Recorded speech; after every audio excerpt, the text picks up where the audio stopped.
Ok, donc on attaque la partie correction. Donc comme d'habitude, pour avoir le timecode bien précis d'une partie de la correction, vous les retrouvez dans la description.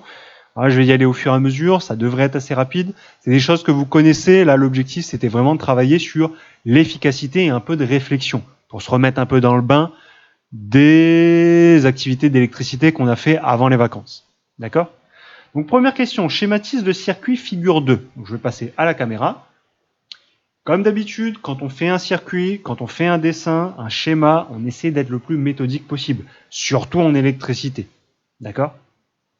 Donc, je regarde, je commence toujours par la pile. C'est mon appareil qui donne l'électricité, c'est lui qui fixe tout. Ma pile, le côté plus, est connecté à la lampe avec un fil noir.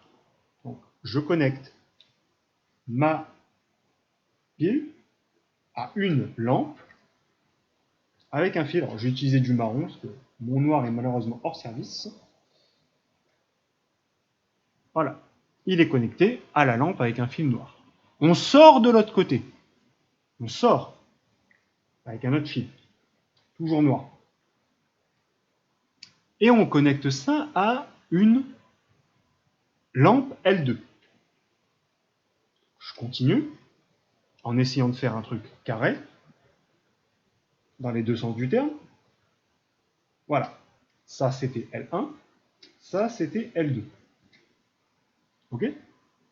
On sort de L2. On sort de L2 pour aller à l'interrupteur cette fois-ci. Je sors de L2 avec un fil rouge pour aller à l'interrupteur cette fois-ci. Interrupteur que je vais représenter fermé avec le petit bâton là, parce que mes deux lampes fonctionnent. Et je sors ensuite de l'interrupteur avec un fil rouge pour retourner cette fois-ci à la pile, en indiquant plus et moins, c'est mieux.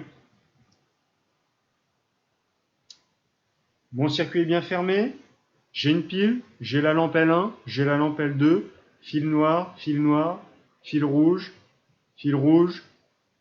j'ai mon circuit qui est bon.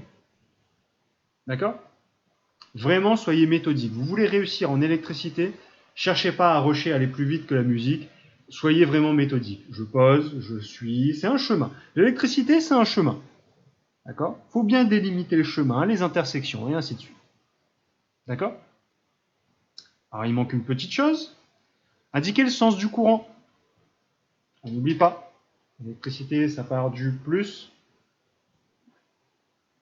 Là, ça traverse la première lampe, ça traverse la deuxième lampe, ça avance, et ça revient jusqu'à la borne. Ok? Là, c'est bon. J'ai fait ce qu'il faut pour la figure de le schéma. Alors, je vais aller récupérer mon joli dessin, parce qu'il est joli, et qu'on en a besoin. Hop là. Voilà. Je quitte la caméra. Et donc, on a fait là la première question. Je vais laisser un peu.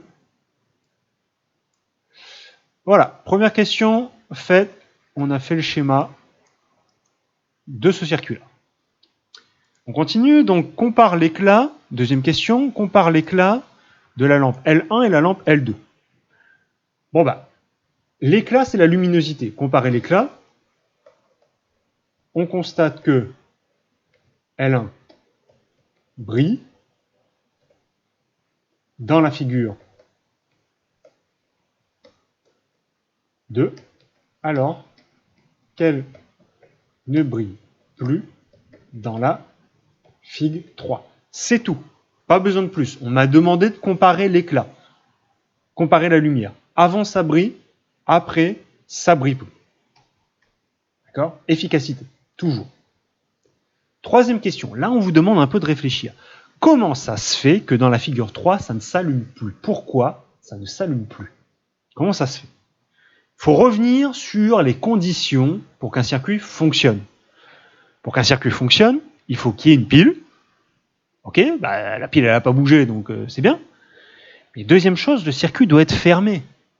Or, en enlevant la lampe, qu'est-ce que j'ai fait apparaître dans mon circuit? Un trou.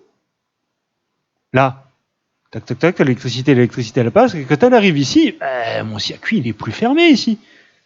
Il n'y a plus de chemin, il y a un trou. Et je répète, l'électricité, c'est pas MacGyver, ça va pas s'amuser à faire des sauts pour aller de l'autre côté. Non. Donc ici, je me retrouve avec un trou. Donc est-ce que l'électricité peut continuer à passer? Non. C'est pour ça que cette lampe s'allume plus. Cette lampe s'allume plus parce que l'électricité, ça va pas s'amuser à sauter les trous. Mon circuit se retrouve donc ouvert. Donc ici, la lampe L1 ne s'allume plus car il y a un trou dans mon circuit. Circuit ouvert, donc plus d'électricité qui circule. Ça, c'est le genre de choses qui peut vous arriver, c'est-à-dire que vous avez tout bien branché, mais manque de bol, vous avez un trou, même un micro-trou dans un sens. Hein. Vous avez vu qu'au début, dans la vidéo d'avant, j'avais légèrement dévissé la lampe. Hein. Légèrement. Hein. Mais s'il n'y a pas contact, s'il y a bien un trou, si l'électricité n'a pas de chemin, elle ne peut pas circuler. Il lui faut obligatoirement un chemin pour qu'elle puisse partir du générateur pour revenir au générateur. Et là, vos appareils fonctionnent. Là, l'électricité circule. D'accord? Donc si je me retrouve avant, en fait, il faudrait dessiner un trou ici, parce que j'ai enlevé justement L2. D'accord? Alors pourquoi vous représentez ça? Pourquoi on travaille là-dessus? Pour essayer de réfléchir. Jusque-là, en fait, on a fait des branchements qui ne sont pas vraiment les branchements de la réalité. Bah oui, les lampes du plafond, est-ce que d'après vous, ça est branché en série? Est-ce que les lampes au plafond peuvent être branchées en série? Non.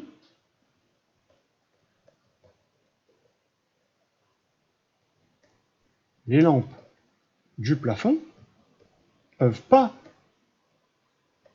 être branchées en série.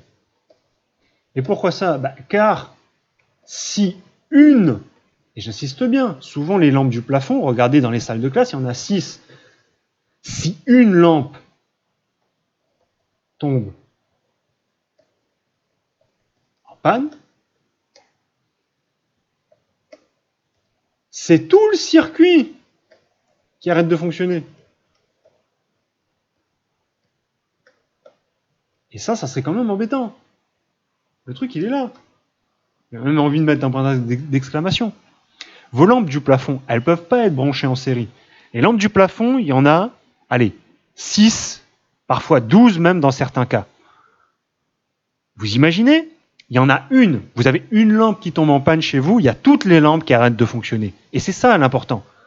La caractéristique du circuit en série, c'est que tous les appareils sont branchés les uns à la suite des autres. Là, on a branché un circuit en série, ça vous rappelle plein de trucs, on a toujours branché en série pour le moment.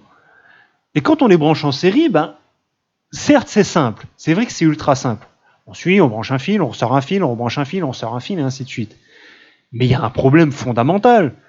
Vous imaginez, il y a un truc qui foire dans mon circuit, et il y a tout qui arrête de fonctionner. Non, c'est pas possible. C'est pas possible.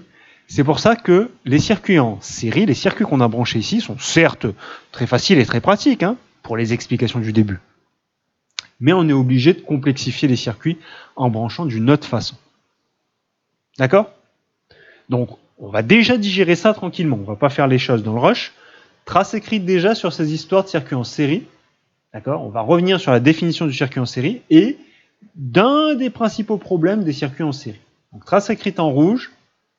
À la suite, ce qu'il faut retenir, 2 petites phrases, tranquillement pour la reprise. Donc, premièrement, les dipôles associés en série sont branchés les uns à la suite des autres. Il n'y a qu'une seule boucle, un seul chemin.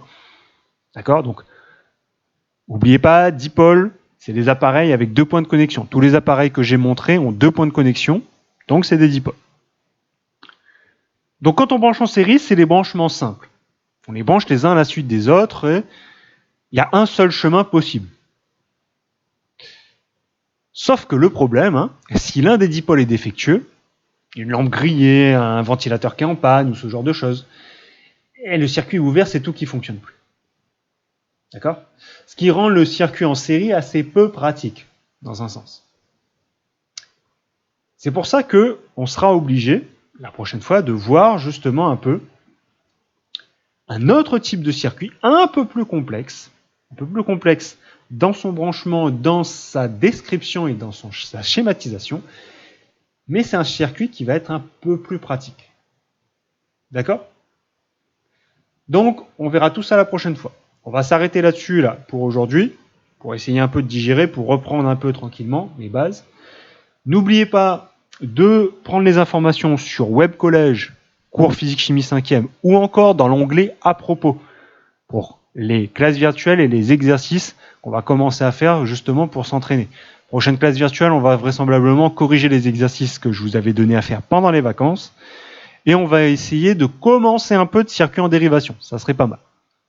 Accrochez-vous parce que après les circuits en dérivation, on va avoir une petite évaluation à faire et à rendre sur Web Collège. D'accord ? Donc, essayez de vous renseigner, essayez d'avoir un Web Collège fonctionnel d'ici là. Donc, d'ici une semaine au moins, minimum. Normalement, on essaie de prendre contact avec vous pour justement voir les choses qui vont bien et les choses qui vont pas bien.